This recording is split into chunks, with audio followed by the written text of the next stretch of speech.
Well, happy Sunday, everyone. Welcome to the program, such as it is. For those of you who are new on Sunday morning, you know that Sunday morning is just a casual version of the Intrepid radio program, which airs Monday, Wednesday, Friday, except for last Friday, and every Monday, Wednesday, Friday at 9 p.m. Central Standard Time. And Sunday mornings is just something we started 3 years ago, just as an informal, hey, let's have some coffee together. Let's talk about issues. Let's talk about junk. Let's just have some fun this morning. So welcome those of you who are already in the chat room. I want to say hey to Field Guy. How you doing, Field Guy? And Curtis Relia. I'm Curtis. I'm not even sure how to pronounce your last name. Colin Braniff just popped in. Good to see you, Colin. Welcome to the program, the informal version of Intrepid Radio. Here, let me get rid of the banner that I've got up here. There we go. Boom. And welcome to my studio. Welcome to my world, such as it is. We had a good time yesterday, by the way, with my son Sam and my daughters. My daughter Ellery and Rowan was gone with Raini. They were out at scout camp and didn't get home till midday yesterday. And Sam's girlfriend Octavia. And who else was with us? Sam, Flynn, my other son, and we were all in costume for the Intrepid, for the Wren in the Glen, Little Renaissance Festival, local here. Hey, Heather White over in Scotland.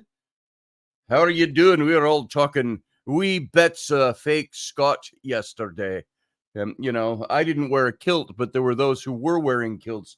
And it was so damned hot yesterday. I thought of you yesterday because we were talking in affectatious Scottish brogue, and mostly because we said it was a day we should have worn our kilts, because you can wear a kilt, you put your hands on your hips and you swagger, and you stand with your feet apart and you swagger, and you're like that's built-in air conditioning in a kilt. And of course, all the jokes came up. Here's a great way to start our Sunday morning program. Back when I was at the big festival, Minnesota Renaissance Festival, years ago, when we had Scottish weekend, and we'd all wear our kilts, and with whatever costumes we wore, we'd just interchange our black velvet tights. Oh yes, folks, I wear black velvet tights. And with a functional codpiece. Tell me that wasn't treacherous at times to manage. We had to make sure there were times after the show, it's like, I got to sew those buttons on a little different way, or the ties, or whatever you had. If you don't know what a codpiece is, you can look up codpiece. And we didn't have the big fancy ones, just a regular old codpiece. It was a slit in your tights, and your junk came out through the slit and rested in the pouch. And so anyway, when we had kilts, we got all kinds of sexy. Thank you, Heather White. We'd get questions like, tee-hee, what's a real Scotsman wear under his kilt? And some of you know the answers to these. You've heard this before. The question was, what's a Scotsman wear beneath his kilt? And we'd look down and say, why, my socks and shoes, of course. What else? There were the naughtier versions. We had 20 different answers for this, but one of the naughtier ones was, well, what's under my kilt? What do I wear under my kilt? What color lipstick are you wearing, lass? Things like that, of that nature. So we had a good time with it.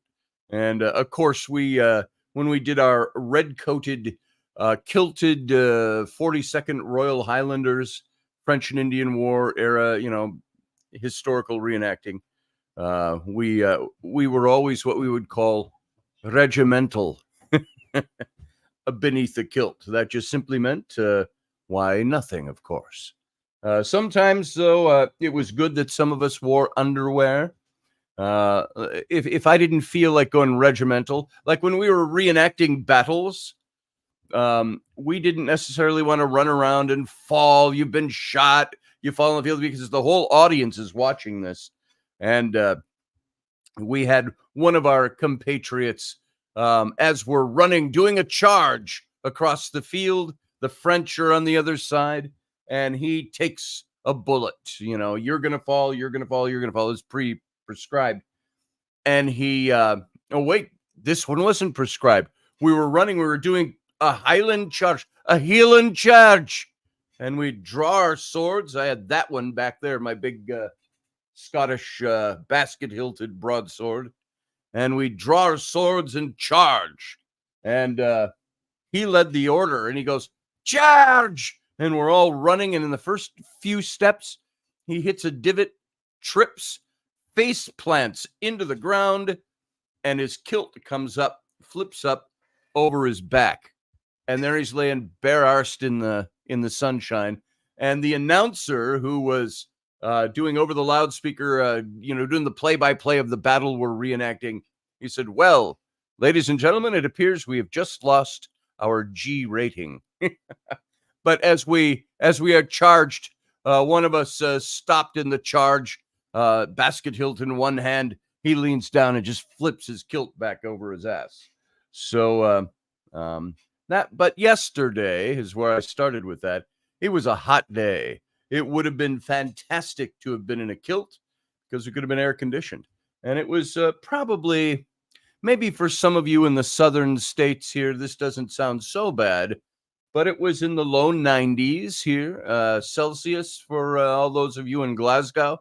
I have no idea what that is, Celsius. Somebody could figure it out. What's 90 degrees Celsius or Fahrenheit to Celsius? Well, here, I could do it right here. Look at this. Look at this.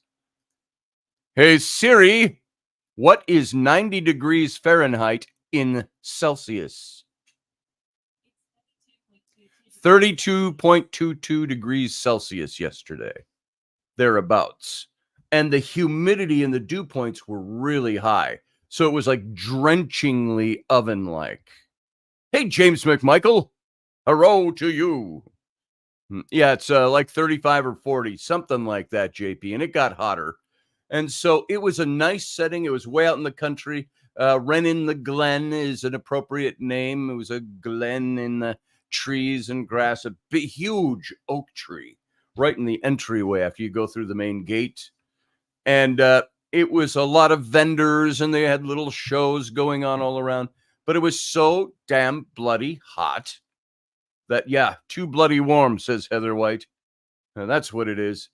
And here we are. We're in these heavy, heavy costumes. And so it was, it was interesting. But I had on that costume of Uncle Dave's, that very heavy one. And, when we did Renaissance Festival 20 years ago, it didn't matter the temperature. You wore your costumes, even when it was bloody hot. And there were times, you had removable sleeves. They laced in, and you sometimes decorative laces. You could take off the sleeves and open up the front a bit and have the shirt hanging open, and we'd swagger in our sweat. But that was yesterday. So we had a good time with that, despite it being hot. And let's see, Heather says, don't think we get in the 30s here ever. Well, once in 20s last year. So it's over the 20s are like 70s to 80s. Yeah, something like that. Yeah, it was to quote Heather, it was bloody hot yesterday. But there were pockets of nice breeze.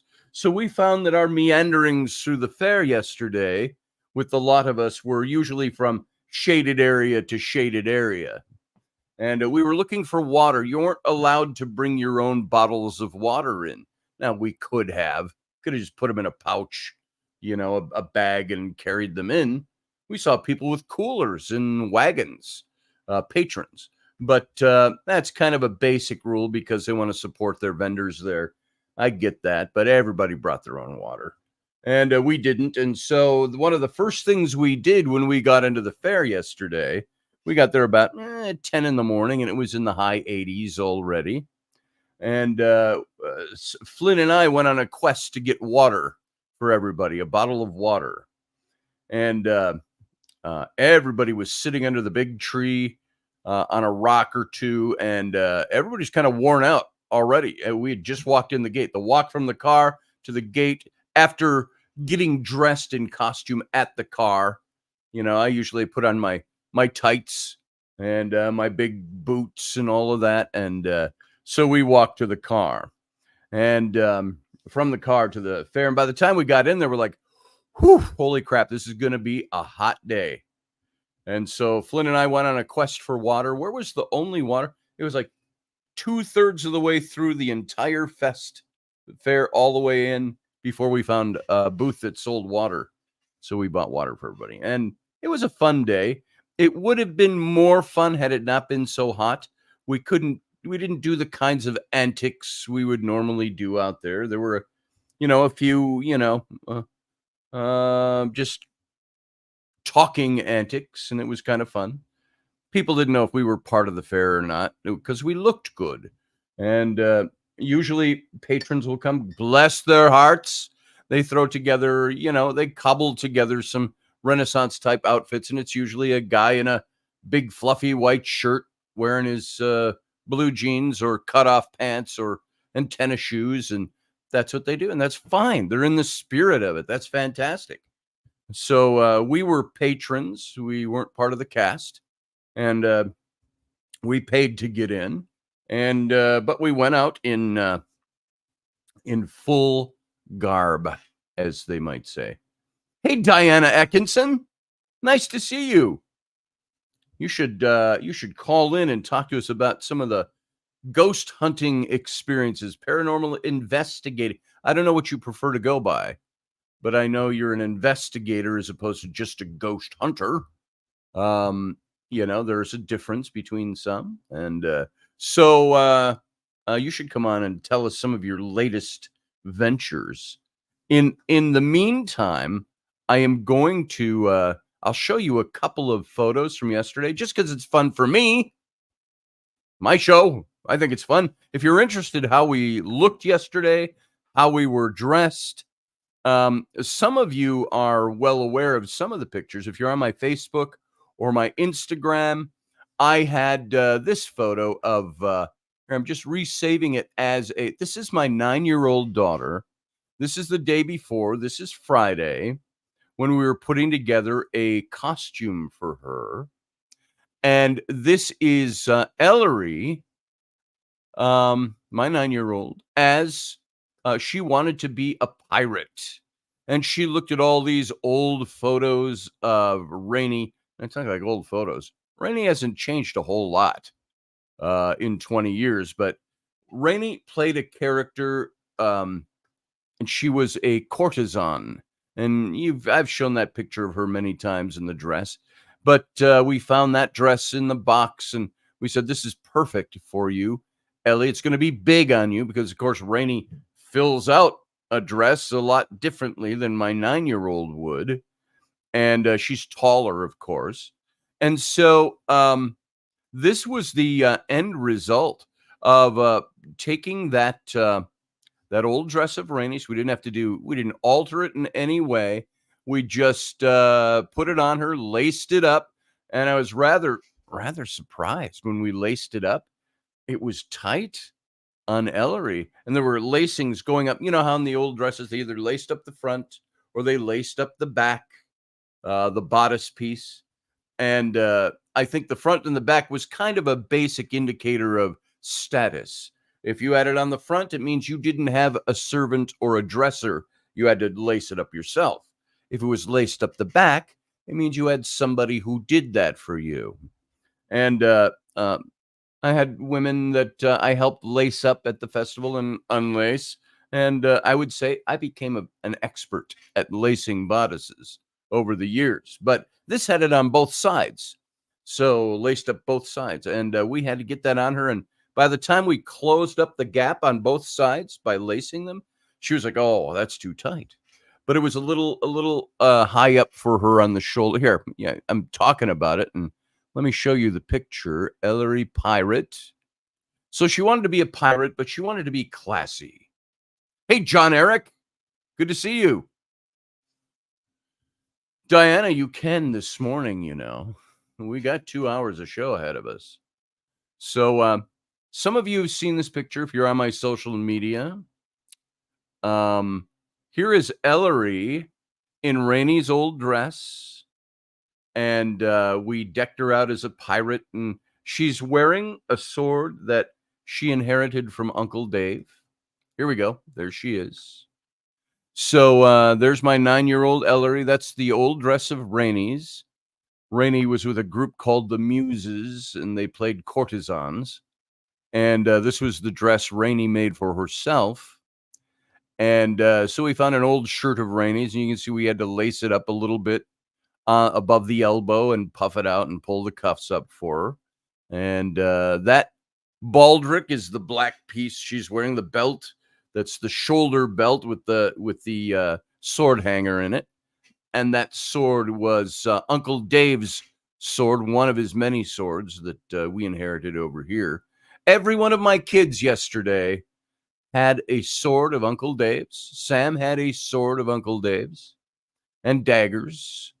And I had a dagger from Uncle Dave that I wear on my back. And I had my own rapier, which is hanging out there. And it was a fantastic day yesterday. But this is how Ellery looked yesterday. And I thought she did a great job. She didn't do any acting yesterday. We didn't do a lot of that. Everybody was so hot that they were a bit lethargic as we got into things. And it was like, we'll act in the shade as we're sitting on the grass drinking water. So we wandered around for a few hours, and there it was. She is a cutie, John Eric. We're going to have some gun and knife cleaning parties for the boyfriends when that starts. Yes, you might remember that you say that. We had the whole regiment back in the late 90s. No, it'd be the early 2000s. My twin daughters, who are in their 30s now, they would bring a boy home or something. And this is my dad. And she'd come out to the garage, and we're all sitting in the open garage, 12 to 15 of us guys cleaning muskets and polishing swords and things like that. And we'd all look up and go, hello, these are my friends. You're home what time? You're bringing her back? So, that was the kind of thing. It was kind of fun. It was never truly threatening. But yeah, Ellery enjoys this stuff, but she was too hot yesterday, and she didn't have much fun with it. As far as just staying out of the heat. Yes, it is classic. So there it is, and I've got a picture of Raini in that somewhere, I am sure. And if I find it, I'll show it to you. Well, here, what I was going to do was just simply, I was going to show you I'm going to share my screen and show you just a couple of the pictures that Sam sent me yesterday. And from yesterday's, if you're not on my social media, you may have missed some of this. But let's do this just for fun. Before we get into, I want to talk about some current events too. I want to talk about the openings ceremonies for the Olympics in France and things like that, and get your opinions on some things. And we'll talk about other things, but this is just fun, kind of breaking the ice this morning. Let's see. I am going to share my screen with you. Boom. And entire screen. Boom. And click that and click that. Bang. There's my screen. Now I'm going to take you over here to my Facebook. There's my Facebook page. But here is the picture right there. That's our show. That's the show playing over there. Let me find. Oh, there's Raini doing aerobics in Alaska last year. And she's leaving. They're just back from Scout Camp, she and Rowan. And this was her year where she's bringing Rowan with her to Alaska. And in 2 days, they fly to Alaska for 2 weeks, where her husband is stationed at the military and her sister's up there with their kids. And so they go fishing for salmon. And so she's bringing Rowan with her this time. That was Flynn's old pirate party. There's Sam when he was younger, and me, and Flynn when he was 5. I think he was 4 in this. That's the brown coat. Here, I'll show this. There's Uncle Dave. This is back 11 years ago. And there's Flynn in the pirate coat that Uncle Dave made for Sam when Sam was 5. So this was Flynn's his pirate birthday party. There's, of course, Uncle Dave and me. So that was 11 years ago. And let's see. Let's go on. Raini and Rowan. Sam just tagged me in these pictures. Why am I not seeing them? I don't know if they showed on. Let's look up Sam, and then we'll find it there. Samuel. These are photos from yesterday. There he is, Samuel Roberts. All right. So from yesterday, there they are. Okay, here we go. This is a photo from yesterday. There's our group. From right to left, Flynn is over there on the far right in the white sleeves. And he's wearing a sword of Uncle Dave's. That's me right next to him in my nice black wool outfit. Very well tailored. I say of this piece, Uncle Dave made this years ago, and it is a fine piece made in very much in Renaissance style. And I might drag this over here so you get a chance to see it a little closer. Some of the, I've got it hanging in the other room too, but it's too blurry. We won't do that way. How about that? So I'll go back over here. So this was the lot of us yesterday. And I've got my nice big over-the-knee boots on and my black velvet tights with my functional codpiece. There's my son Sam next to me. And, of course, Ellery. And then the man in blue is a guy named Garant. He plays The Witcher out there. And he's got a couple of different costumes he does. He's fantastic in the part. And then this is Sam's girlfriend, Octavia, on the far left. She's wearing some of Uncle Dave's costumes there. And let's see what else Sam has in here from yesterday. There's Sam. I took that picture of him in the shade. While we were all, you see how sweaty we all are. That's Sam. There's Octavia. There's Sam and Octavia. And again, there's Sam and me. We were all sitting down, and I was going to stand up for this photo. He goes, "No, stay sitting, Dad." And but there we are, just getting some shade and drinking some water. That's what the day was like. And Sam and Octavia. And there's Sam and Ellery. So she's got great attitude. She's going to do really good doing this kind of theatrical stuff. Sam and his girlfriend. And there's the lot of us again. So that's what that was like yesterday. And it was so incredibly hot that we didn't have quite as much time to just play. So, hey, Roger Rabbit, good to see you. Kenny LaFarve, good to see you. So there we are, folks. There's that. That's what we did yesterday. What was your day like? I wish it hadn't been so hot. That's all I can say. Although, you know, the older I get, the less tolerant I am of being overheated and those costumes and all. But it was good stuff. Hey, Delaney. Hey, for those of you still here, you're still here, obviously. Sit still for a second. I'm going to run and grab something in the other room that I want to show you. So you can't hear me when I go all the way over in the other room, but I'll be back in 2 seconds.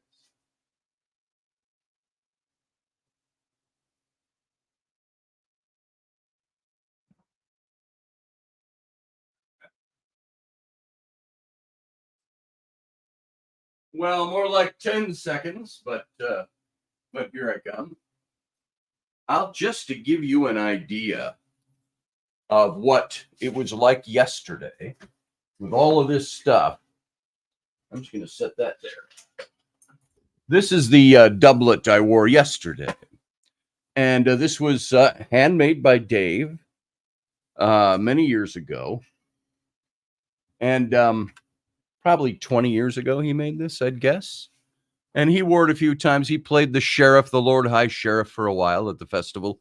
This has what I think is called, the official term for it in tailoring, was this slash and tuck. It's where there's like an undergarment here you can see on the sleeve, especially the undergarment, but then the overgarment, which is like a suede, he cut the slashes in, and then they pull the fabric out, so you got the puff.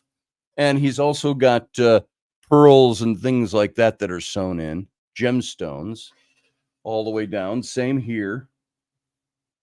And so that's that garment I had on yesterday. That's the back side of it.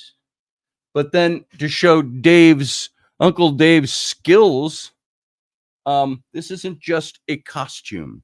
This would have been 400 years ago, the equivalent of today about a $2,000 men's suit coat. The tailoring he put into this. And if you look on the inside, this was the inside. It's not reversible. This is just the inside. That's the liner he put in, which is that same, it's a worsted, or is it I can't tell. I think it's like a suede. And then he did all the hand embroidery on the inside as well, and the lace. So there's the coat I wore yesterday with my black velvet tights. And I'm going to tell you something. With the black tights, you know what we got to doing when I was with the festival? We would build not just the tights and they end at your waist. We did like a bodysuit. Like, think of the old wrestlers that wear the bodysuits. And it had the the one piece, and it scooped out here, and it had, like a tank top. It's not suspenders. It's just one piece garment that go up over your shoulder. And the reason we did that, put that on, and that held your tights up. One of the notorious things about dressing in costume and playing all day and sword fighting and all of that, the festival, your tights would droop. And so we do it that way. It kept your tights up nice and tight, and your junk in your codpiece. And then you put the shirt on over that. And so yesterday I put that on for the first time, and I think I wore those tights one time in almost 20 years. And they're pristine still, they're in great shape. And I put them on yesterday, and I didn't have the shirt on yet, so I was bare chested except for the straps coming up and the low scoop coming out. And I stood in the mirror and I said, I am not the man I used to be. I put on a little poundage. And I looked in the mirror, and the first thought that came to mind was Nacho Libre. Jack Black in Nacho Libre. Yeah, unitard. There it is, Eric. So Nacho Libre was, I stood and I looked at the side and I went, oh my God, I am disgustingly huge. And so I was a little self-conscious about that yesterday because I hadn't been out in costume for years. So it's encouraging me to once again find a remedy to that. Nacho Libre, if all of you remember that Jack Black movie.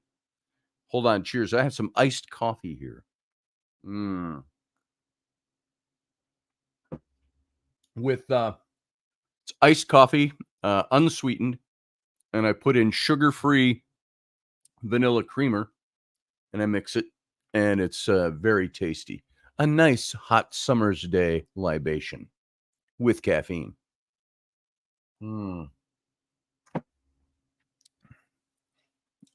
Field guy, I'm kind of the same way, but I had heard about that If you guys don't know what Field Guy's referencing, there was a birthday for one of Jack Black's band members, and if you haven't heard about this already, it was in a live concert. They wished him happy birthday. What's your wish for today?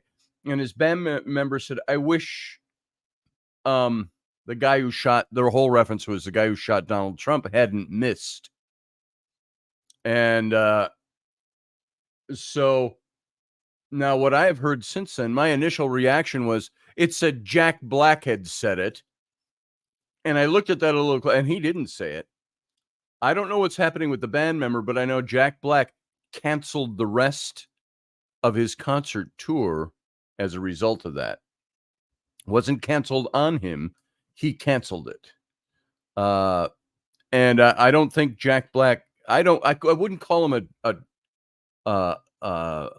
necessarily a Donald Trump supporter, but I think that would be one of the last things he would wish on anyone. I don't know where he stands politically. I think, it was Kyle Gass wasn't in Nacho Libre. Not Kyle, no. I'm talking about Jack Black in Nacho Libre. Black is or was a Biden supporter. I'm not sure he is anymore. I don't know. I don't care. I was really put back that somebody in his band said that. And you don't wish that on anybody. And especially in this political environment. So Jack Black, though, did, I don't know if he saw the writing on the wall and he didn't want people to cancel him because of it. And so he went ahead and did it himself. Yeah, Tenacious D was Kyle Gass and Jack Black. Loved Tenacious D. Who was it? Was it Kyle that said it, or was it just one of the other band members? I don't know. But I have no idea. Anyone who says that is not who I want to support for anything. Yeah, same here. And my understanding is Jack Black did not say that, but that he pulled the plug on their tour because of it. And that he pulled the plug, not other venues pulling the plug on him. So I don't know exactly, but that kind of talk is unnecessary and should be, how would you say it? I'm not for censuring unless if you're wishing death on somebody, there ought to be some comeback on that. Just because you don't like their politics. I get into some of those conversations where people say stuff like that. And I say, well, what is it that Trump did that has you so hateful of him? Could you tell me something that he did that hurt you? Well, he's just a self-centered, bloviating, and hateful, racist, white supremacist. I go, can you back any of that up with anything? Well, you heard what he said in Charlottesville. And just the other day, I said, well, that's all been debunked. That he never said that. Well, and what he says about our veterans, that they're all suckers. And I said, that was said about him. He didn't say it. And so all these things that people bring up, and I go, look, you can support who you want to support, but don't throw your hatred on somebody for something that's not true. I have a good friend of mine. He's been a good friend for a long, long time, almost 30 years, 25 years. And he's a former Marine, a good friend of mine.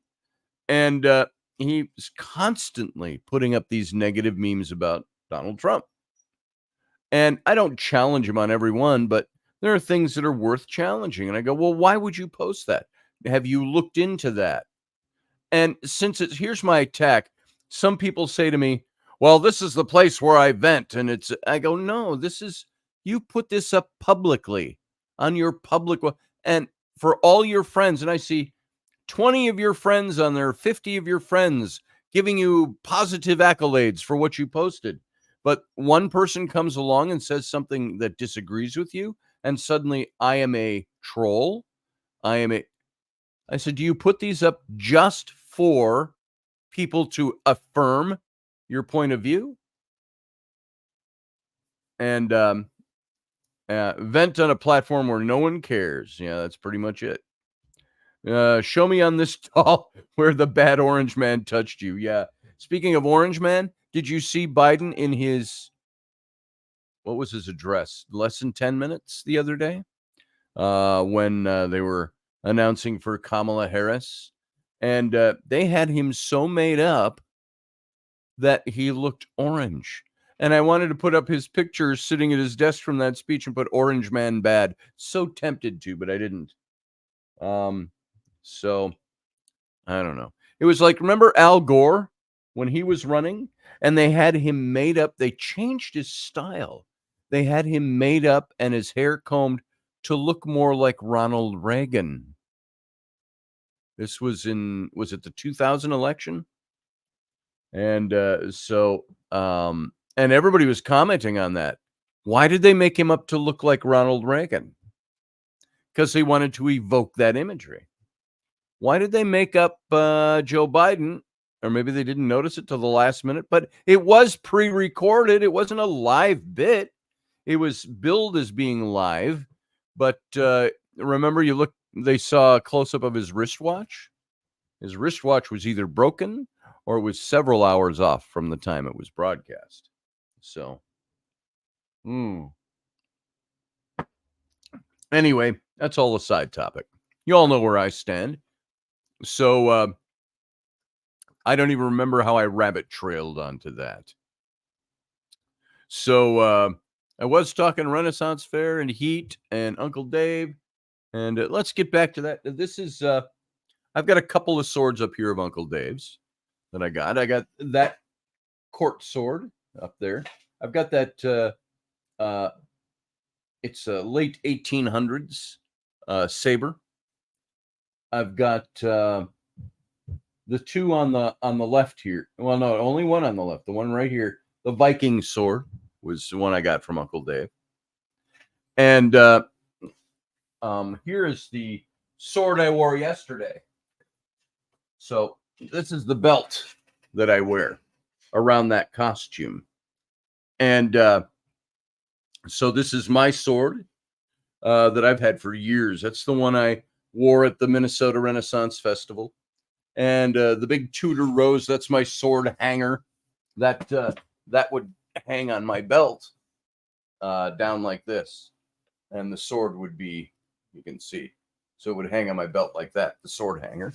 And so and this is heavy, by the way, this whole bit. The sword's not. The sword's only about 3 pounds. They're meant to be light so you can fight with them. This was my dagger, which goes on the back. It's all twisted up here now. But there's my dagger. And that goes horizontally on the back of my belt. Because it was, if you're doing rapier dagger, you're kind of like, you draw your rapier and at the same time you draw your dagger. And so that has to be accessible. So that's the way that was. And then, of course, my drinking mug and my pouch where all my goodies went and my money and and all of that. And there's still, we have to nowadays, you have to do what's called piece tying. We have to take a, is this still piece tied in? Yeah. You take a zip tie and you have to zip tie these to your sword carrier so it cannot be drawn. The only way you could draw a sword is if you're with a fight community out there and performing. But they didn't want people walking up. We've had incidents over the years. People would draw somebody drunk or thinking they could just come up and pull your sword out of your sheath while you're not paying attention. They'd be talking to you and somebody would pull your sword out and go, hey, you can't do that. Now, these aren't sharp like when I wear this is not sharpened to kill anybody. You could still kill somebody with it, though. It's all blunted. The edges are blunted. The tip is blunted for stage combat. And this is even with the tip. And this is a makeshift sheath that Sam made for it because it didn't have my sheath. But even that right there, that is a blunted edge and a blunted tip. But do you think you couldn't kill somebody with this if you had the right thrust? So there's the idea with that. That's why we piece tie everything. So that's what I wore yesterday with my costume. It's just Oh, it's heavy. So I had to mute my dad's post on Facebook too. Too much political nonsense. Oh, field guy. Nice. Dad, I'm muting you. I've hit a few people up on their dumb posts. Yeah, I do too. After a while, you just go, look, don't be so dumb. Come on. If you're going to, it's like I've told my friend, my Marine Corps friend, who posts his stuff. Every post is negative against Donald Trump. Now, if you don't want to vote for Donald Trump, that's your business. That's your business. But if you're putting out in public for all your friends to make a comment on, I asked him at one point, I said, do you have anything positive to say about other people or negative? I said, I only see your posts about anti-Trump, hatred of Trump. I said, you don't have to tell us who you're voting for. Maybe it's somebody completely different, totally independent. Maybe you're not voting. What do you have that's positive to say about the people you support? Tell us what is better than what you're saying negatively about Trump. Never see it. So there it is. Yeah, peace is the smart idea, or peace tie. I'm sorry. I see what you're saying. I like Strumpy Bumpy too, Pearl Jones. I do. And Field Guy's dad, he says he dislikes both of them. But I see more anti-Trump on there than anti-Biden. Same here. I don't see a lot of, I see some anti-Biden, anti-Kamala Harris stuff. Okay, here. All of you, I'm going to shift this gear. I want to ask you a question. I want your input. Joe Biden. Now, you know there was a backroom deal. And you know Joe Biden went out kicking and screaming, dragging his heels. We all know this by just watching him over the last 6 months, and especially the last 3 weeks.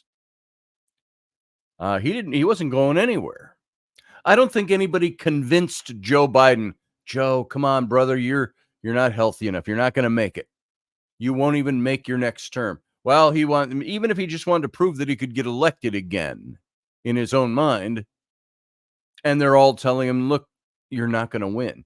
You know, Joe Biden was pulled from office or pulled from running again by his own party, not because he was not able to do the job, although that's what they're camping on. It's because they knew he could not win. It was all about winning the office, which, if you're running as a party, yeah, you want the person who's going to win. What if you're running somebody that you know is not going to win? There's no chance in hell they're going to win.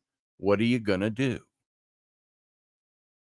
Well, the Democratic Joe already had rightfully elected, voted for to be the candidate, even though the delegates, even though they haven't had their convention yet and officially named him, he was the guy. He had all the delegates in place already. So the people actually voted for him. And I think, what did they say? There were 14 million Democrats that voted for Joe Biden in the primaries. 14 million. I have to ask the question, let's see, if 86 million voted him into office, 14 million off of 86, what is that? That's 70. Where's the other 72 million? How did they vote in the primaries? Yep. Susie Q says you get desperate and you change the rules. You stack the deck. Exactly. And no, Field Guy, you didn't open up a Pandora's box. I wanted to hit some of this stuff. Anyway, I wanted to hit the question I'm going to ask here. Pretty soon we'll get it as I'm talking. You just got us rolling on it. I wanted to break the ice before I just launched right into political or current events or national interest types of talk. So it's all on our minds to varying degrees. I think we're all concerned about what's going to happen in the election. Some of us are on fire about it, and some of us are like, well, I can't do anything about it. Yeah, they're all still coming over the border. They said, well, the border's been fixed, John Eric. Didn't you know that? Didn't you hear all the announcements? There was only 55,000 people came in, which is a considerable drop. Well, and they're touting that as a success of Biden. Yet, why was there only 55? Because he signed that executive order and it dropped a little bit last month. So, yeah, deals were made, Morgan Snow. We all know that. And so they went into Joe Biden. What did they tell him? We can just speculate on this. I will guarantee you it looked something like this. Joe, we've been asking you to drop out of the race. You cannot win this election against Trump for many, many factors. And they laid it all out for him. And of course, they're all doing their bravado, in weeks before. The polls are meaningless and all of this, but they know they're not. Compared to every other year that polls have been taken, they've got the averages. They told him, Joe, you can't win. Joe, you're just after the debate performance was really when this all started. I bet you Joe Biden is ruining the day.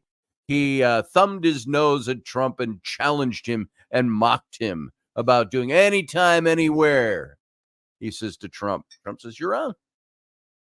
And so they even did it the way that Joe Biden asked. No audience. Because he says, well, Trump plays off on an audience. I think Trump did just fine without an audience. Anyway, as it went on, we saw and then all the Democrats said, they didn't go, oh my goodness, we've just discovered that Joe Biden is not cognitively all there. He's cognitively impaired. And start to say, well, we got to ask him to step down from running. Notice they didn't ask him to step down from the presidency, which brings up one question that I want to ask you all. If he's not fit enough to run after, and by the way, this is not like fresh and new. I'm going to run, but your term's almost over. You got 6 more months to serve. Play it out. Don't run. Let's get somebody else running. No, he had already stated. He already had all the delegates he needed to be the candidate. He's already running. He's already debated Trump as the candidate for the Democrats. And at this point, they're looking at him. They're going, you're not going to make it. This isn't going to happen. So rather than the party of saying, you need to vote for Democrat and save democracy. And they keep telling us how bad Trump is going to ruin democracy, destroy it. Excuse me. But then they do one of the most undemocratic, not party Democrat. I'm talking political ideology, Democrat. Most undemocratic thing, and they go against the votes of the people who voted for Biden to be in that up. Now, can a candidate say, hey, I'm ill, I'm just going to drop out?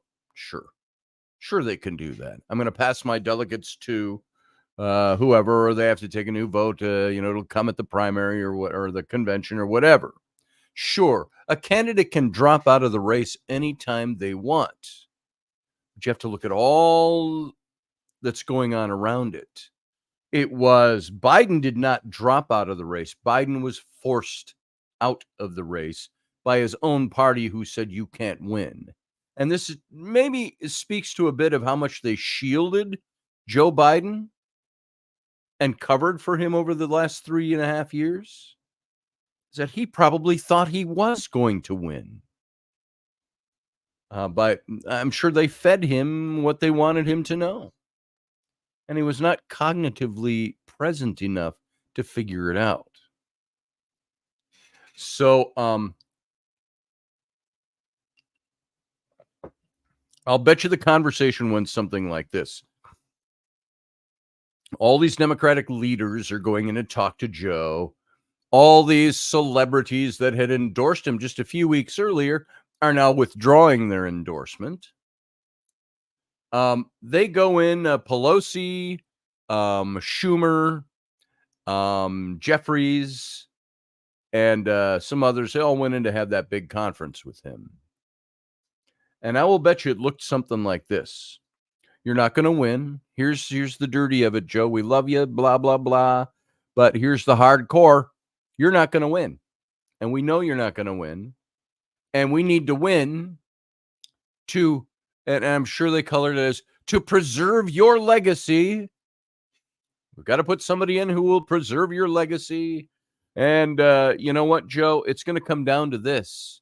If you don't withdraw voluntarily, we will do 25th Amendment, which is we will have you removed. As much as we hate to do it, Joe, we love you. We'll pull the 25th Amendment and say that you are not competent to stay in office. But if you do this, I'll bet you, I don't know the details, but I'll bet you it went something like, we've got $100 million for you to build your new library. That will be off the table if you don't withdraw. I will bet you that there was stuff. We all know how things go. We all know how these deals work. It'll come out in somebody's novel or some report 10 years down the road, 2 years down the road, whatever it is. It'll all come out. But, and they were convincing him that this is going to affect downstream as well. Down ticket, meaning we're going to lose the Senate. We're going to lose the House of Representatives because you're going to lose the presidency. And people are seeing that so they get him to withdraw. Looks voluntary. I guarantee you it was not voluntary. I saw one of the best memes I saw, a video meme. It shows Joe sitting at his desk when looking all orangey tan, and that address he made the other night, and he's blinking, and they looped the blinking, and there's underneath, it's like Morse code. It says, "Help me. They are forcing me to do this. Save me," or whatever it was. It's one of the best video memes. I actually laughed out loud when I saw that.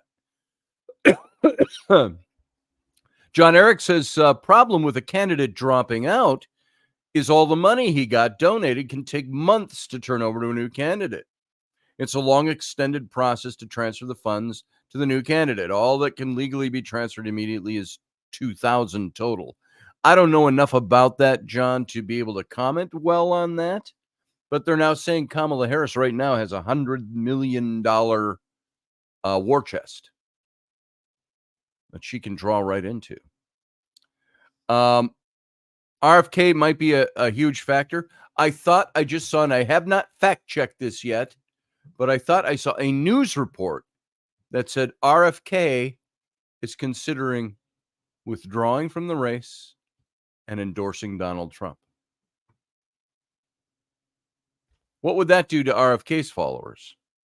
Would they all vote for Trump? Oh, RFK said so, I'm going to vote for Trump. I think there's some people voting for RFK because they don't want to vote for Trump.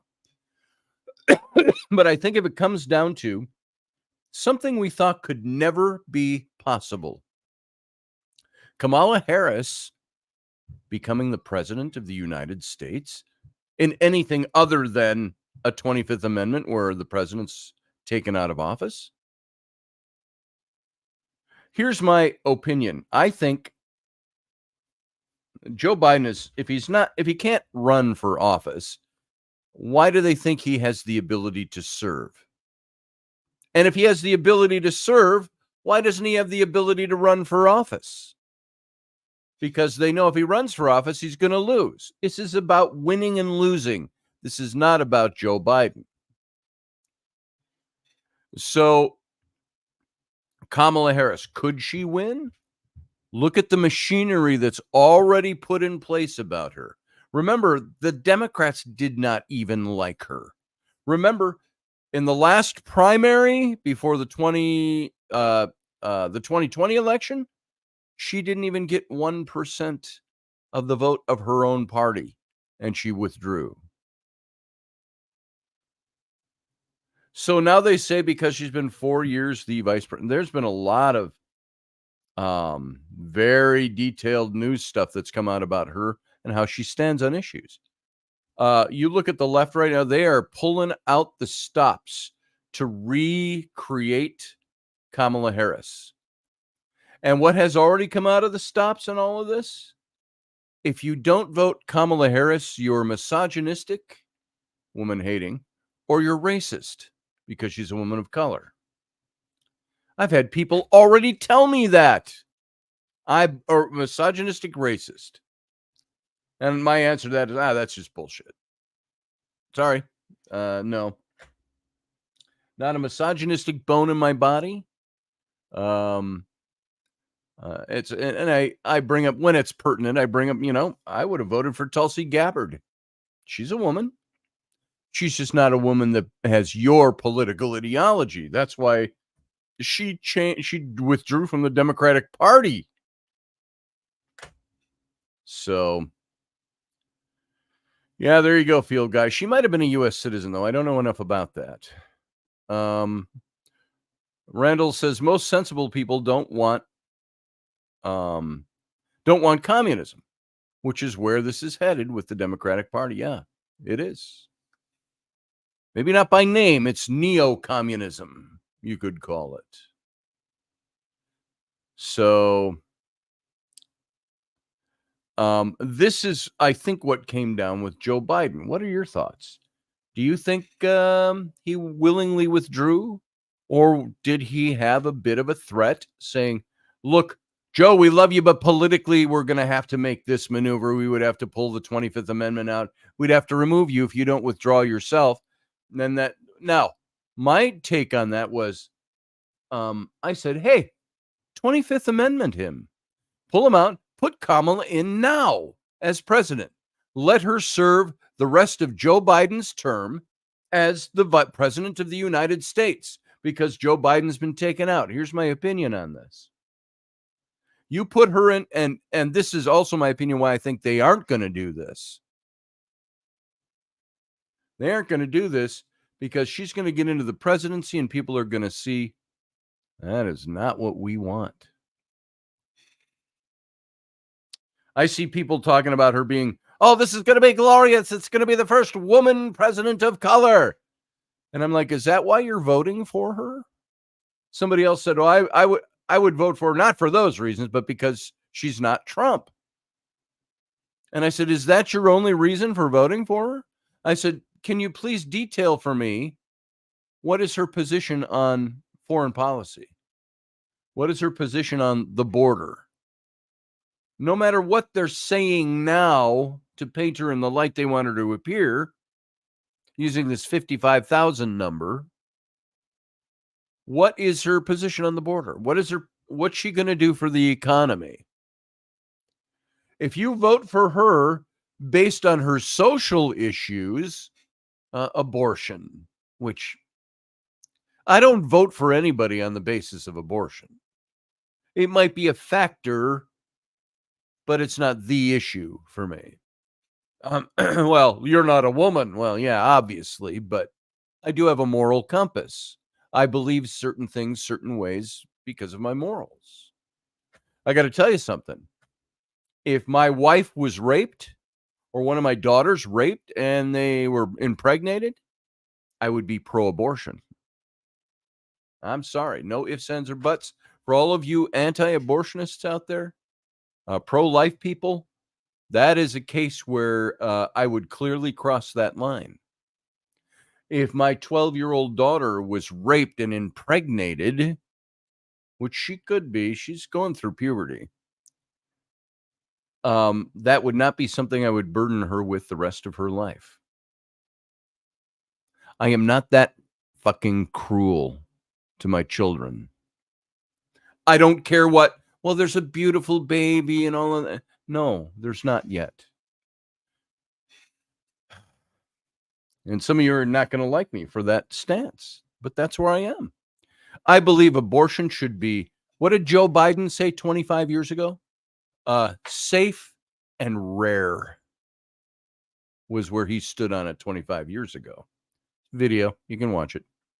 I agreed with him then. Safe, but rare.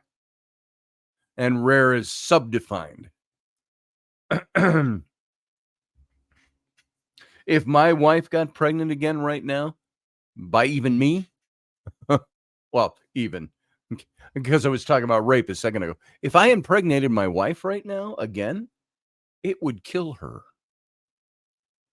She almost died last time with Ellery. She almost did not make it through that pregnancy. If my wife was pregnant again and we found out, 2 weeks, 3 weeks in, whatever it is, I'd be like, honey, do you want to risk this? You may end up birthing a child that will be motherless, or you will both die. And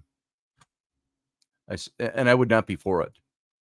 So that would be my stance on that. Rainy, get an abortion.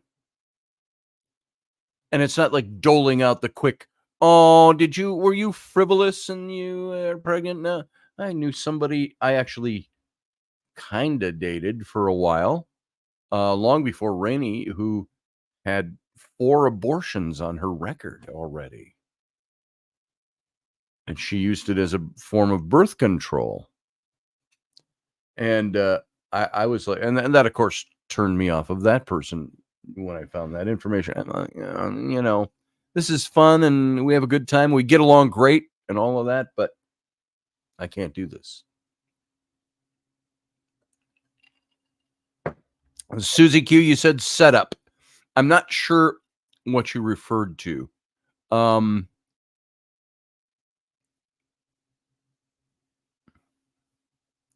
Yeah, there you go. Give her the minute and then be gone with her. Yeah. Let her take on the role as president. Who knows? Okay. Total devil's advocate. I'm speaking out of my ass on this one. What if she got elected president and she actually did a much better job than we all think she would? I doubt it. I bite my tongue saying that. But they've already gone so theatrical in remolding her into what they want the public to think she actually is. I thought if she was actually those things, even though I disagreed with her on issues, maybe she'll still do a good job on the other things. But I quickly flushed that notion down the toilet because I don't think she's capable of it. I don't think she is the person for the job. I say, I don't care what her gender or sex is. I don't care what the color of her skin is. I don't care what her religion is. I don't care any whit about any of that stuff. What I care about is this a person who is qualified to do the job? And I think her own party decided that 4 years ago.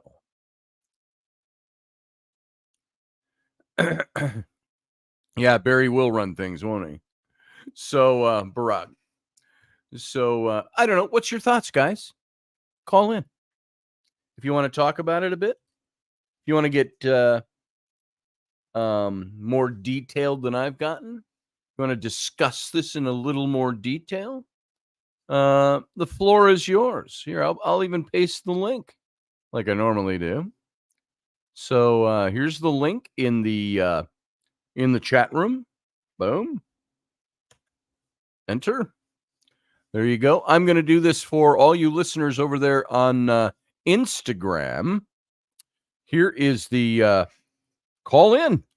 I'm going to say to you guys over on Instagram, there is the, and now I've posted that over in the Instagram page, and there's a bunch of you over there. Thanks for being here, by the way, over on Instagram.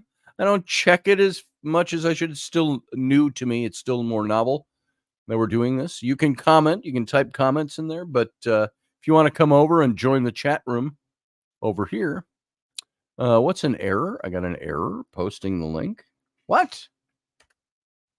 Here in the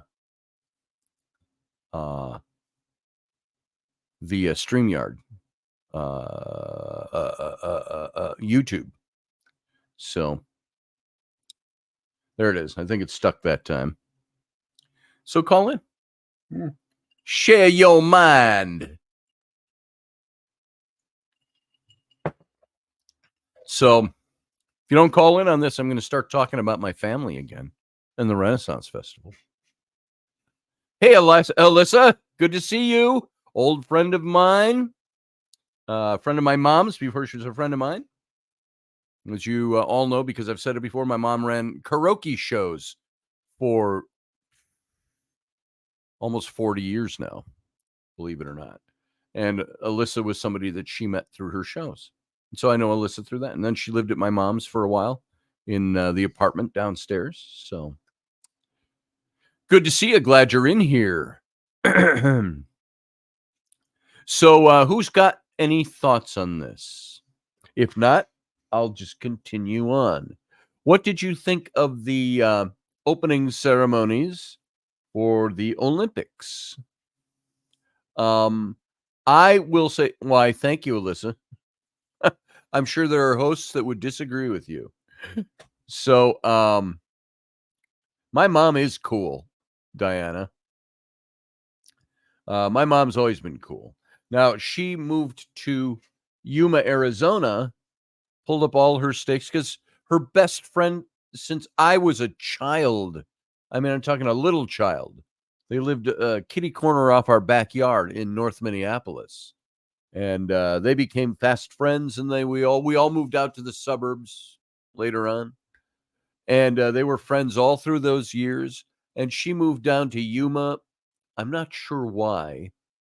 I think her husband was in construction and did something down there. And they relocated. And my mom always went down to visit her. And finally, in 2006, she packed up. She gave us everything she had. She signed the house over to us. We took over the payments on her house, Raini and I. And she packed up her minivan, with her clothes. I had a belch stuck in my throat, and I didn't want to just do it into the microphone. She packed up a minivan with her clothes, a couple of things she wanted, all of her karaoke equipment, big speakers and all the computers and stuff, and a topper and everything else. She said, keep it, sell it, burn it. I don't care. And she relocated in 2006 to Yuma. Was there with her friend that they'd been friends her whole life since she was in her 20s. And then her friend passed away. I want to say 3 years ago now. Cancer, but she was an artist and she had an art business down there in Yuma. And my mom's living in a house that she owned and was paying for. But my mom lived there, and so it was a big shock to my mom. But my mom went down there. My mom, as you know, she's 82 years old. She was born in 1942. So she's 82. She still runs her karaoke business. She still sings. She's still vital and vivacious. And I think that's because she's always had, like Diana said, your mom sounds cool. She's always had that attitude of being, I'm going to do as much as I can and keep doing it. And she's not pardon me, no offense to anybody, she's not a frail 82. Yeah, she's slowed down. She's got some things that bug her, but she is still active and she's still pretty. And she makes 82 look like the new 50. And the other way around, 50 is the new 82, whatever. And and she still sings phenomenally. We had her 80th birthday party was thrown by some friends of hers up here in Minnesota 2 summers ago. And her birthday, she just had her birthday. It was July 11th. She turned 82. So 2 years ago, friends of hers, the big house out in the country, swimming pool and all of that. And she had at least 100 people show up to that were all her friends and old karaoke singing customers that would come to the bars and the taverns and the places where she played karaoke over the years. And some of them are old. And they've been following her for years, and they all showed up, and we were all there. And um, so, yeah, and she sang then 2 years ago. You wouldn't know it was an 80-year-old woman who was singing. Although maybe there's a lot of 80-year-old women that can sing just fine. She doesn't have age has not affected her voice. She's got a powerful voice. Sings powerful songs.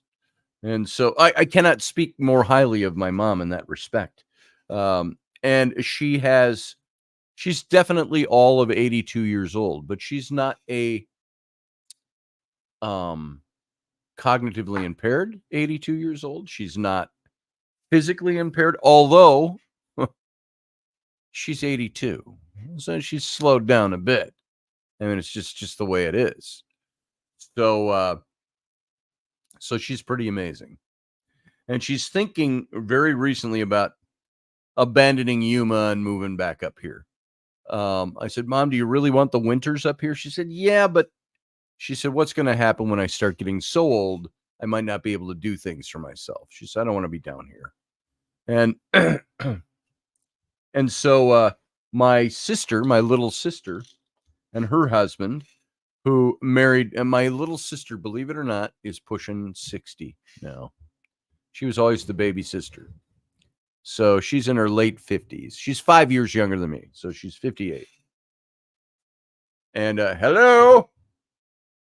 Oh, hi. I see your phone. What do you want? My phone? Yeah, I see your phone. There's Ellie. I see your phone.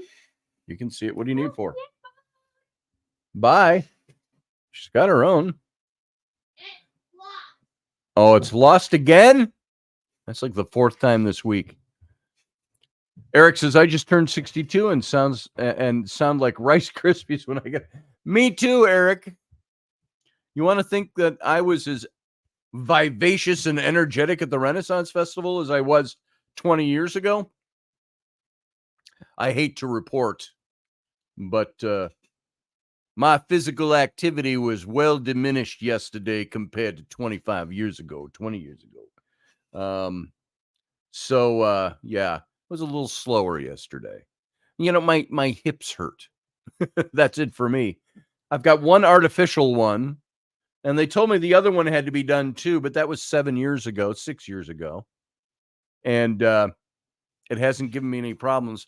But I go walking around, then I got to think, is it my hips that I'm actually feeling, or is it my muscles, my quads, my thighs that are aching because of not walking around that much anymore like that?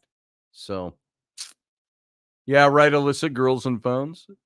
So anyway, I can't speak more highly of my mom. It'd be nice to have her up here. I said, are you prepared to go from Yuma, Arizona back to minus 30 degree below zero winters and snow? But my sister and her husband, they've been married, by the way, she's late 50s. They got married right out of high school. 18 years old, I think my sister was when she married Mark, who was I think he was in the same class, so they're the same age, but they're childless. They never had kids. And but they've always had pets and horses, and they moved up to north of the cities here, to just north of the Brainerd area. For those of you local, it's about 3 hours from here to get to their house. And they've got a small place they bought with some land, and they told our mom, you're moving here. As soon as you're ready, you're living here with us. And that's where she'll end up. And so she was just talking a few months ago, and more recently, about, I'm coming back home pretty soon. And we have never been out as a family to visit her in Yuma. We got to do that. We'd like to do that. We've wanted to do that. Maybe this Christmas we can do that and drive down Thanksgiving or Christmas. I think that'd be fun. And but One of the downsides of my mom having lived away so long, since 2006, so when Rainey and I were first dating, 2005, and then we took over her house and moved in there before we bought the ranch and moved out of the house. But this is 2006, was 18 years ago, right at really in the second year of Rainey and I being together. We didn't have kids yet. So she knew my older kids, obviously. She lived up here. She knew Abby and Bryn and Sam, but she's never really known these kids as well. And that's just a heartache for her. She says, I live down here, but I don't have as much. Now, they all know each other. They've talked. They've seen her grandmas come up to visit from Yuma a couple of times. They talk on Instagram or not Instagram, Messenger, things like that. So they all know each other. It's just she feels like she's missed out a little bit by living long distance. Yeah. Yeah, Andrea. Isn't that right? 2006 was 18 years ago. Andrea and her husband, the old cowboy Mac, her previous husband, he passed away about 10 years ago now, I think. But they owned the ranch, and we were on a contract for deed buying the ranch from them. And then that whole deal all went away. And then Mac died, and it's sad to say, Andrea was something with the bank and weird stuff that had been done, and Andrea couldn't stay there. That's too bad. But she is remarried now. She's got a ranch with her husband out in Montana. So we had, Andrea, we once had just so you know, Rainey and I once had a good psychic friend of ours that said, I see that you guys should be moving to Montana. That was 3-4 years ago, something like that. She told us that. But I said, well, I know some people in Montana. So anyway, for what that's worth, we did not move to Montana, obviously. So yeah, 2006, 18 years ago. That's so hard to believe. Oh, you just had your 10-year anniversary with Lauren. So Mac died probably 12 years ago. I'm trying to think. Flynn was a baby, I think, when we went out there. He was a toddler because Mac wanted us to come out and visit. And he was in the hospital bed in the living room of the house.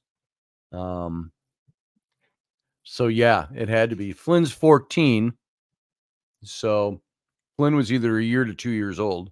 And I don't think Rowan was born yet, or she was the baby. I don't remember. Andrea. So, yeah. Boy, time. It's crazy. So, I see nobody's jumping on to talk about your political opinions. So, what do you think of, I started saying about the opening ceremonies? There's no controversy over that. I will be very honest and say I've only seen little clips, pictures, memes. Memes are a dime a dozen. I've seen some news stories on it. And my first reaction was, they're mocking Christianity. Somebody said, no, they're not. You're not getting the deeper picture. And I said, yeah, they're mocking Christianity. Or they're mocking Da Vinci's Last Supper painting, which is mocking Christianity. And for whatever their ends are. Yeah, confusing like Biden. Exactly, Alyssa. So I watched little bits and clips of that. Yes, they were mocking, says Susie Q. Now, I saw somebody put, if they had been mocking Islam, Paris would be on fire right now, which is, part of the reason I don't respect Islam. There are Muslims that are good people, but I think when you've got a religion that will react so poorly because somebody's mocking you, Islam doesn't turn the other cheek, as far as I've seen. Now, it's too bad Sarah isn't on this morning. She could give me some pointers on that. I don't see her as somebody, she's Muslim, but I don't see her as somebody that is that way. I've known other Muslims that are Very good people. I know very few. I don't have a lot of Muslim friends other than in Egypt.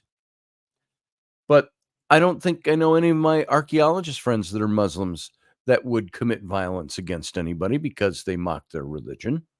They just brush them off. Yeah, I've only seen clips and a few different memes. Same here. I suppose I need to submit myself to watching it. But I said to somebody this morning, a friend of mine said something about who is decidedly very progressive, liberal, maybe socialist even, I don't know. But somebody saying, you people just aren't getting what this was all about. You don't get it. And I say, I said, look, I'm not going to get into politics with you because she'd asked me not to a long time ago. It was the same one who I corrected on the Supreme Court thing on the Roe v. Wade thing and said, no, they're not taking away a woman's right. They're remanding it to the states, which is where it belongs. And she said, this is my happy place. Don't come in and contradict me. I said, I'm sorry. It was a public post and I see all your friends commenting and I'm a friend too. So I just gave a differing opinion. But if you don't want me to comment on politics, I won't. And she is a good friend. So I just said a one-liner. I said, to me personally, I said, I don't appreciate the mockery of anybody's religion. And that's all I said. Now, I don't know if she responded to that or not. But I'm sure I'll be told it wasn't about mocking religion. It was about who. Susie Q says, I'm no longer a Christian, but I think it was in terrible taste. Very woke. Yeah. If you're woke, I suppose, part of the wokeism movement, then you're going to be, you enjoyed it. Morgan Snow says, distasteful for Olympic Games. Yeah, I'm wondering, what did that have to do with Olympics? Hey, go look up, because I heard this and I don't want to say I didn't know this song existed, but it was out of my memory. I grew up, I learned to play guitar and all that, listening to John Denver music in the early 70s and so on and through high school. I enjoyed John Denver. Well, he did, I think, was it the 1980 Olympics? He wrote the what they would call the theme song for the Olympics. And I saw it being performed. Look that up. John Denver's song about the Olympics. And it was really good. And I really enjoyed it. He was singing about, how they're all coming together to compete, but in a peaceful and friendly way, as opposed to warring with each other and so on. It kind of had that tint to it. And it was really good. I don't know who the blue guy was. So it was in your face rude, says Susie Q. That's what I picked up off of it. Who was the blue guy? Supposedly it was Dionysus. Okay, fine. Ancient Greek god.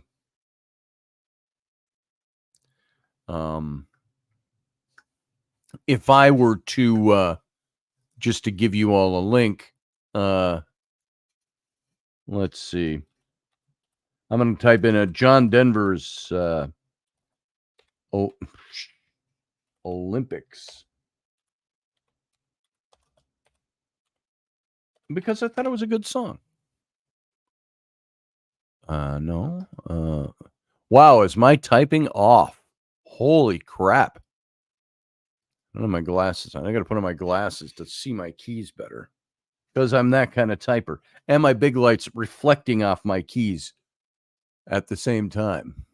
So there, now we got it.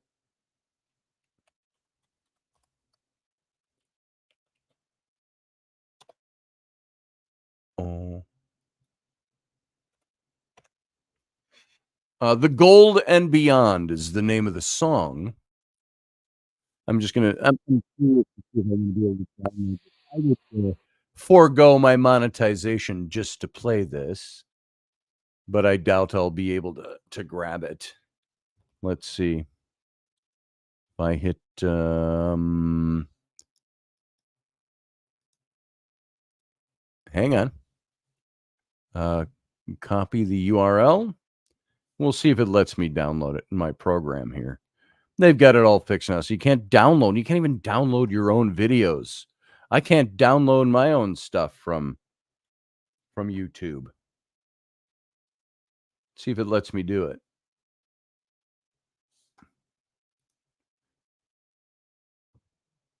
Oh, it's letting me download it.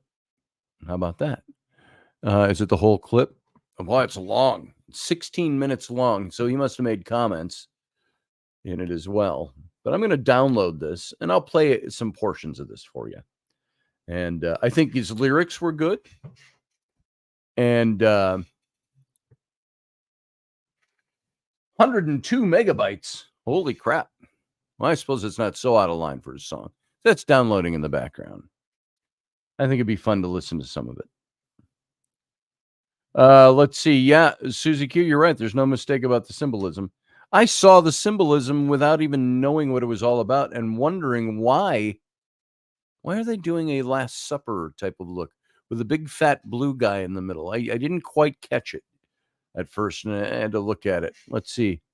Goddess Justice says, Musée Magnin, or Magnin, a national museum in the French city of Dijon in Burgundy, in the blah, blah, blah, voila, French Côte d'Or department with a collection of around 2,000 works of art. Okay. Oh, you said the opening games was based on an artist's depiction of the gods assembling on Mount Olympus for a banquet to celebrate the marriage of Thetis and Peleus, which currently resides in, and then the rest of what I already wrote. So I'm still here just listening. I'm burst from my pal's home wedding reception. All right, Heather, thank you. She's missing the wedding reception to hear this show. So we're popular with Heather in Scotland. That's a good thing.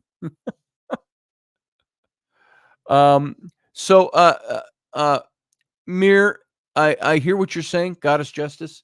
From what I saw, that's not what I picked up from it. Although I am one of the first ones that loves ancient mythology. I think there was from what I've seen, and I'm not too strong on this yet, I'm just hearing what other people reacted to as opposed to what I saw for myself. If people are reacting to this as a mockery of Christianity, and it wasn't meant to be, then somebody really fucked up their symbolism in putting that choreography together, that scene together, because that's what people are taking away from it. So I will, Heather. Aiden and Callum are watching. How you doing, guys?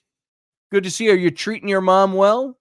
Are you rubbing her feet to make her feel good and doing what she tells you to do? What'd you have for supper, guys? So what time is it over there? It is, It's 4:30 in the afternoon in Scotland. So, hey, guys, Aiden and Callum. Everybody say hey to Aiden and Callum. Those are the two little boys of Heather White's. So, good to see you guys. I don't see you. I just know you're there. So I'm waving to you. I think you've seen them on here before. Heather White, if you're feeling camera ready, you can come on camera and they can say hi and everything. He was talking back and giggling like mad. That's nice to hear. So you can call in if you want, Heather, if you feel that you're up to it. He is loving that, she said. So, Leslie Holker, Scotty, you're so right. If they didn't intend to offend anyone, they really screwed up big time. I've been listening, by the way. By the way, the political ideology that says you're not supposed to offend anybody. You can't say certain words like the N-word. Oh, you can't do this because of people of color might be offended of that, or somebody who's gay or might be offended because of that, or whatever it might be. The party of not offending anybody, and it's not a party, the political ideology that says you're not supposed to offend anybody did not, it looks like, take any steps to make sure they weren't offending somebody's religion, somebody's belief system. That says to me it's either a fake ideology, and it only works when other people are trying to cover up or trying to be the watchdog for somebody else, or there wasn't a lot of forethought put into it. We can't do that because it would offend Christianity. And maybe Christians wouldn't be all that offended. I wasn't offended by it. I just found it to be bad taste. And it turned me off from that. I thought it was in poor taste. Because did they think it through and go, well, we can't do it to the Muslims. We can't use Muslim iconography of any kind or ideology. We can't mock that in any way or apply our stuff to it because we'd be burned down. Somebody's going to end up dead. Maybe it's because they know Christianity is supposed to turn the other cheek. I don't know. Maybe their intent wasn't one of, let's go out and be as offensive as we can to Christianity. No, but maybe a lot of those people who produce that thing don't care about that. They're okay if they offend Christianity. You say, nor was I, Scotty, but glad I missed it. It was in very poor taste. Exactly, Leslie. Precisely. Bingo. Oh, who have we got? Oh, I don't see your face on there, Wendy. We got Wendy calling in from London and its environs. Wendy, how you doing? Hello, sweetie. How are you? How are you, radio wifey? Well, I'm looking for my volume here. There we go. I changed it to podcast or wifey because I just thought that was so cool. Since we're not radio technically anymore. Yes, I know. How are you? I love the pictures of you dressed all looking in your finery. Why, thank you. It was very warm, but it was a hell of a lot of fun. You look fabulous. So did Sam. Yeah, Sam looks good. There's some pictures of Sam where he's kneeling in front of his girlfriend that I thought it was me at first, to tell you the truth. You are very alike. Your children favour you in lots of ways. But how you been? How's your week been? It's been all right. It's been, lots going on. Raini was gone with Rowan at Scout Camp, and they just got back yesterday while we were at the fair. Mm-hmm. And Wednesday morning now, they leave for Alaska for 2 weeks, those two. Yeah. Oh, how lovely. And so it'll be kind of nice, We got to empty the freezers. So she said, no new groceries except bare necessities. Let's get those freezers emptied out. So she's going to come home with hopefully 85 or so pounds of salmon. Oh, well, that'll keep you busy over the winter, won't it? Yeah. She did that 2 years ago. She brought back, I think, 83 pounds of salmon. And she catches it all in the river, and they put it on. There's somebody there to process it on the dock. They process it, they pack it in ice, and they package it up, and they ship it back. Or no, she takes it on the airplane with her. So wow, I've always wanted to go to Alaska. It's one of those places that you just think I would love to do that. But I was at the coast this weekend. It's a rare thing for me to say. I'm rarely at the coast, and while I was there, I discovered some very exciting things that I think we should talk about on Tuesday. Yeah. And it's a really good subject. And I was at a place called Beachy Head, which is known to be one of their. She's a bitch ahead. No, Beachy Head, and it's known to be one of the suicide capitals of the world. My. And there's lots of paranormal stories that go along with this place, and I thought we should do a poddy on that. Yeah, we should, because you got the Golden Gate Bridge over there, which was interesting. So I saw you on, and I thought I'm going to get ready for Wicked Women. I've only just got home, but it's like I just wanted to ring and say good afternoon from London. Good afternoon. Are you doing a Wicked Women this afternoon? We are doing a Wicked Women. We will be here at 10 o'clock UK time. For 3 o'clock Mountain, let me get this right, 4 4 o'clock East Central, and that's 5 5 o'clock o'clock. Eastern. And it is about Sister Witches, which is about the Pendle and Salem witches. And where will people find the link for So, that? after somebody very nicely sabotaged my Facebook last week and hacked it, Nice. obviously I couldn't even use Facebook last week, couldn't even do it.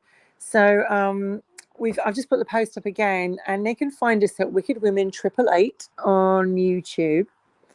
And they can also find us on Valerie Rasnake's Facebook page, Okay. my Facebook page, Go Carly's, to and Wendy's Facebook page. Wicked Women 888 on Instagram. And Twitter. They can find us there. But Do you best thing to actually do have a is, link to the show that people can watch that you yes, can post in the chat room? if they let me do. Oh, I might be able to do that when I'm not on it, because if I do it, I can put a link into the Oh, it wants to know how I join the chat and all that. Can you put it up, Scotty? It's I can. Wicked Women 888 YouTube. Let's see. Where do you have the link posted anywhere yet? It's on my Facebook page. On your Facebook page. I'm going to go over there and I'm going to go on my look phone for Wendy. Wendy. And let's see. You've got here it is, Wicked Women. See more. Call into the studio. Watch live on YouTube. I'm going to copy that link. And we're going to put it, folks, right now into the chat room. I am going to be pasting. Boom. Boom. This is Wendy's link for Wicked Women today. Oh, thank you, Leslie Holker. Oh, bless. Oh, there you go. Leslie is such a role model for you all. If everybody sent 50, you'd be happy. Thank you, Leslie. That means a lot. We are Leslie has been one of the biggest supporters of this show over the years. Yeah. She's done a lot for us, and I sure appreciate that, Leslie. That means a lot to me. And you work hard at it, Scotty, and it's nice when you get it, something recognition, isn't it? It's nice. That helps. People say, the pat on the back is good, but sometimes the little financial bits and pieces that come in, and Leslie even more so, they help. They help sustain what we're doing with the show. It helps justify the time it takes. That's like I've said many times. If I could, this would be my living. Doing this show, but it's not. It doesn't support itself, but it sure helps when Leslie and others have done what they do to help the show. It helps keep in the back of my mind that, hey, there are people that help keep this show alive, especially in a market where there are 500 different little shows like mine to choose from. And we work hard at them. I mean, with Robertson, and even with Wicked Women, the promo, sitting around talking about it, what we're going to do, time and effort, giving up your day, as Val does, as Carly does, and as we do with Robertson. And sometimes it's lovely to actually, because we get a lot of feedback when we're not there and we don't turn up, or when you can't do it, or something like that. So it's nice when you can. Someone actually goes, you know what? I really, really love your show. Someone said that to me the other week about Wicked Women. And was like, I love this show. Wicked Women's a great show.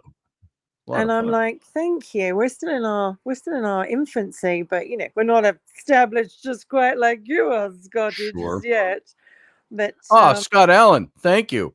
Ooh. Look what you did, Leslie. It's a roll.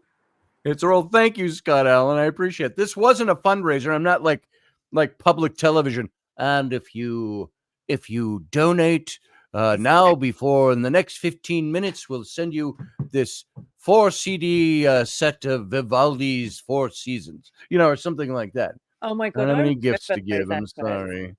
So funny. But any gift over $5,000, I will send you something. Just imagine if you did get that. What would you do? Oh man, I would spend it. Seriously, and I meant that to be a little funny, but I'd spend it. We're, times are tight. Yeah. Yeah. And I don't want to go out there and I'm out crying in my super whining, going, was me. No, times are tight. And my Okay. work has, I've got to get my tattooing off the ground. I'm Sure. ready to roll. Sam is going to be my first guinea pig. Oh, And we're going to he wants something put on his chest.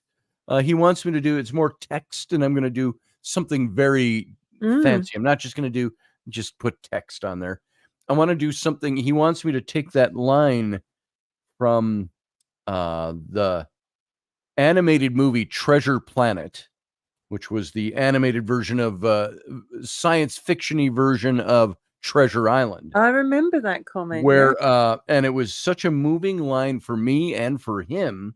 Oh. It's where and it's not going to be the whole bit, but it was where Hawkins had he thought that what he had done on board the ship had led to somebody's death, and what was it? John Silver. He reaches out and he says, "Yeah, now you listen to me." He says, "Jim Hawkins." He says, and what does he say? He says something, and you'd think for all the times I've quoted this, I remember it. Yeah. It's a great comment, though, isn't it? Hold on. He's got to find it. But I'm going to find it so I don't mess it up. I would totally be up for you tattooing me because I want some Latin words on me too. So bring your pen with you when you come I'll draw over. pictures on you. Yeah. Bring your pen. What is it? The I'll pen bring my when like, we come to England. I'm going to bring my stuff. I'll bring is, my. Let's see. I got to find the quote. Yeah, because I know a few people that might want some tats from you over here. Hey, even a little one. Leslie wants me to do a little hummingbird for her. Just a little one. I think we can do that. Let's see. Quote. Let me try that. Oh, here it is. He says this, and I always, when Sam had gotten into trouble as a young teenager, and he didn't go to juvenile homes, or didn't go to juvenile jail. Yep. I stood up for him. I went to court, and I said he doesn't need that. He needs his dad, et cetera, et cetera, et cetera.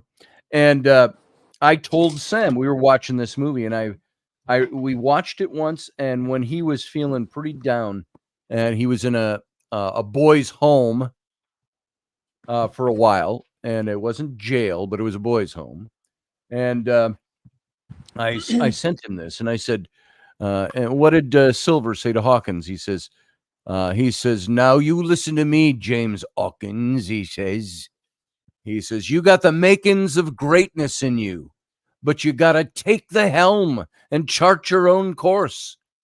Stick to it no matter the squalls. And when the time comes and you get the chance to really test the cut of your sails and show what you're made of, well, I hope I'm there." He says, see, it still does that to me. He says, catching some of the light that's coming off you that day.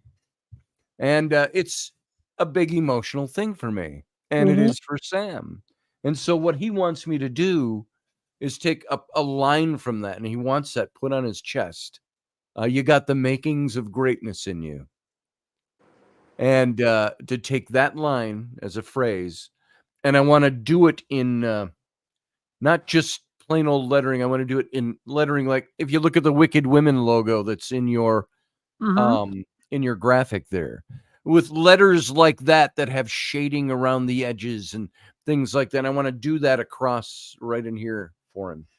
And so he'll be my very first on-skin tattoo, which is coming up very soon. So, but I wouldn't have two worries about you doing it because look at your work that you do. You're very artistic. I've seen some of your work. Dragonfly. Yes. So it's and I'm finding the more I'm doing, the more I'm finding that I'm much more comfortable with it on the fake skins anyway than I thought I'd be. And it's really just, and I watch all these videos of all these teachers that it's doing what I already do, just Yeah. with a different tool and a different surface Hmm. and a different medium. And I've done so many that I think are working. And Leslie said, no, I want a dragonfly, not a hummingbird. Dragonfly, you got it. Diana says, I'm going to get a Scotty Roberts tattoo someday. All right. Diana, is it okay to show the mug that we made for you while I'm talking to Wendy? I don't even know if I have that saved in a way that I can show y'all, but we did a mug, and it was mostly AI art. I did not do a painting for this, but she wanted a logo done for her paranormal investigating, and I think it was our friend Rebel, who many of you don't know, who ghost hunted with her and with us. We've ghost hunted with them is more the truth of that. Wanted us to do a tumbler for her, a metal tumbler, and I've got a picture of the tumbler here, the art that we put together, and of course, I don't always have the ability to do a piece of art, but I do take AI sometimes and I alter it digitally to do the things I want it to do.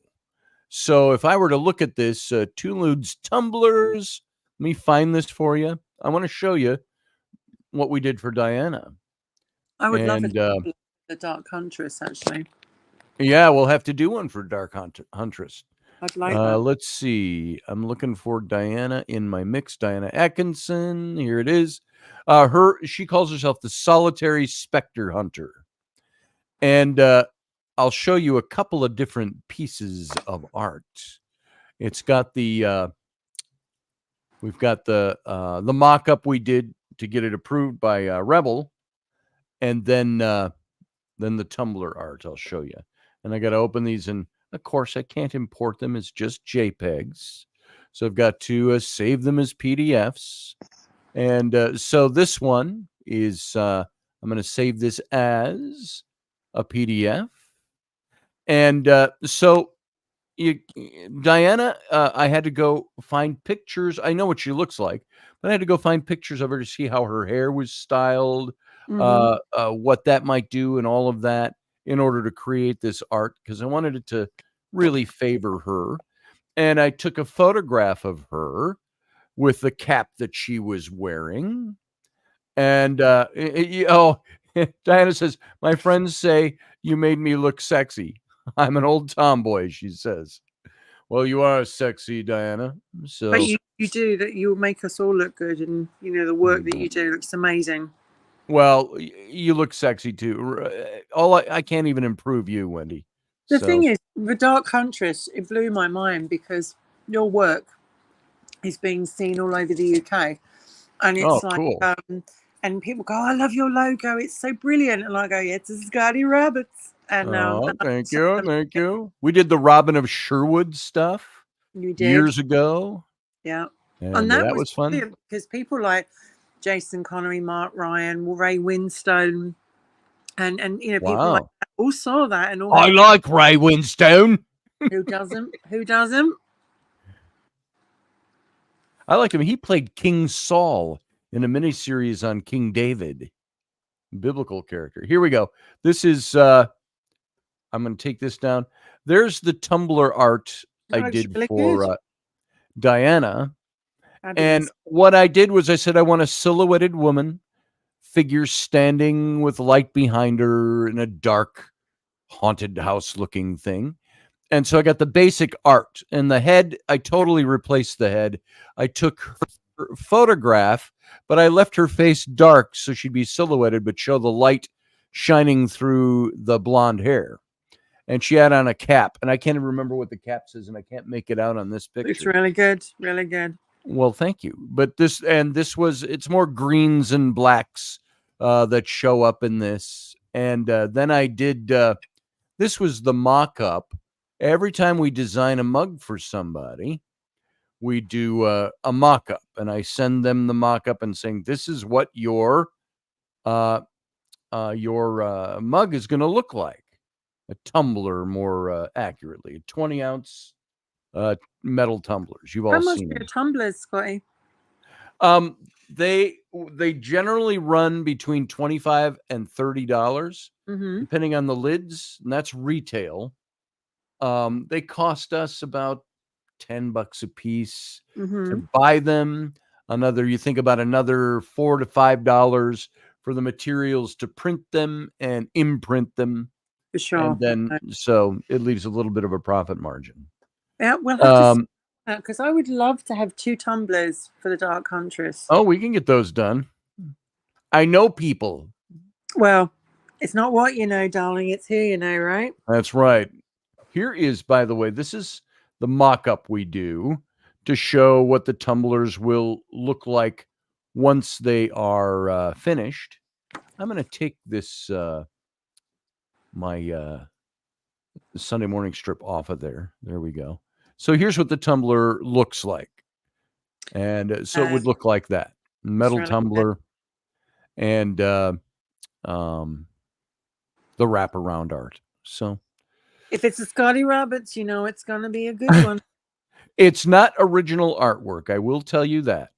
If I were to go back to this one, what I did for this, I created the smoky ectoplasmy stuff up there just in Photoshop.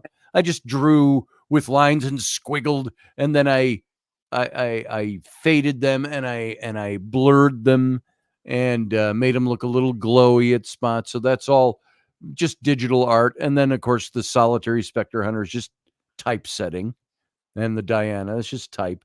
And I replaced her head. And I made her stuff like digitally, the flashlight shine a little more in her, what's on her right side, and the one pointing down is I just brightened that up a bit and stuff like that, and the head, the hair, and yada yada yada. So that's what you do. I think I'd like because you did 2 logos for the Dark Huntress, and I think I'd like one that looks slightly different, like very similar with that dark and the light coming from behind the car. I think that might look, if it's possible, that would look great. So I think we could do something. The problem with the Dark Huntress is it's mostly a horizontal piece of art. Exactly. So I'm wondering if we can get a good picture that has her at a bit of an angle where you're seeing like a 3/4 shot that we could go, and at an angle where you're kind of looking overhead and tipped a bit, and we can spread it out so it wraps around that thing better. Send some photos over and you can let me know which ones work. But I think it'd be really good because I'd like to use We'll make something work and promote them, because I've got a couple of there's a wedding coming up, there's Comic Cons coming up, and it would be really good. And then I can just direct them to your, do you know what I mean? We are doing we've done all my Star Trek ones. We sent to Russ for his store, his Federation store, and he just the other day ordered 6 more Kirks and 6 more Spocks. Yep. And we're doing what do they call those things? They're like things you see in the garden that they're attached down the middle, but they twirl. Oh yes. And all the little segments separate and they twirl in the wind. And so we're doing some of those for them as well. Oh yeah, that would be cool, wouldn't it? It's I always think I'm so proud of my I've got the card I've recently had done and changed. It's metallic and it's really glossy, and it's almost has a sheen, well, it's big shine on it actually now, the new cards. And look, it's amazing. It looks, I'm so proud of my logo. And Wicked Women, I couldn't change Wicked Women even if I wanted to, because it just does what it says on the tin. It looks really, really good. And Val's gone on to make things from your logo with using the logo. Oh, that's cool. And and obviously we traced it back to Scotty. But the Dark Huntress, I think it'd be really good. People say, "Where'd you get that done?" And I go, "There's this man. His name is Scotty, and he lives in the United States." It's pretty cool. But they don't care if it's in the States. They really don't. Well, that's good. Because they just want to get their hands on it. And I think that the cup I did recently for the Comic Con at Basingstoke went down really well. And the most popular one was the hell picture you did. Yes. Very, very pretty. Now, the only problem with my doing tumblers and shipping them to England or Great Britain Is the is it's going to cost? cost more for the shipping than the tumbler itself. I know. So even if you just go U.S. Post, it'll take a month to get there, but it's still. I was going to send a book to somebody to Niall in Ireland, and or no, some CDs, a packet of CDs. And those CDs cost about $50, $55. Mhm. The shipping was $38. What about DPD? Do they not do it cheaper?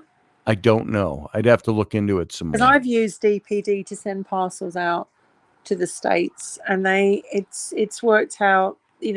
Sometimes you can do it by a courier company, and not all of them are fabulous. But I've sent stuff. I went stuff to Michael and to Val, and they've both received them. Sure. It might be something you could look into.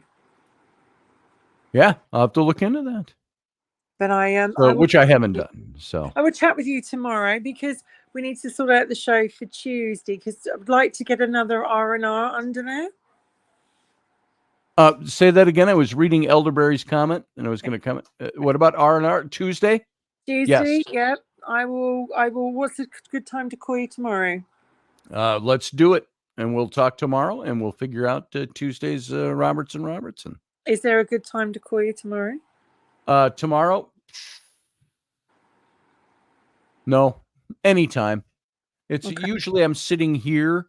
I'm pretty much glued to my desk in the mornings. So Okay, so morning's a good time. All right. yeah, morning. We're sorted out, but I better go and shake a leg. But it's so lovely to see you, sweetie. Good to see your icon. Well, it's a Scotty Robert original. Oh, there it is. Yeah. And so we'll see you on Wicked Women today. You see me on Wicked Women tonight and or this afternoon for you This guys. afternoon. And on YouTube. And I will speak to you tomorrow for our Roberts and Robertson on Tuesday. Perfect. Have a great day, lovely. All right, Wendy. See you later. Bye. Bye. All right, Elderberry. You say, yeah, I offer you work and never get an answer, but I want a serious art piece. I can't even remember seeing an offer. Did I respond to you at all? Tell me what you want, and we'll work something up. A serious art piece. Let's do it. So, Elderberry. So there we go. That's about all I got. That's about all I know.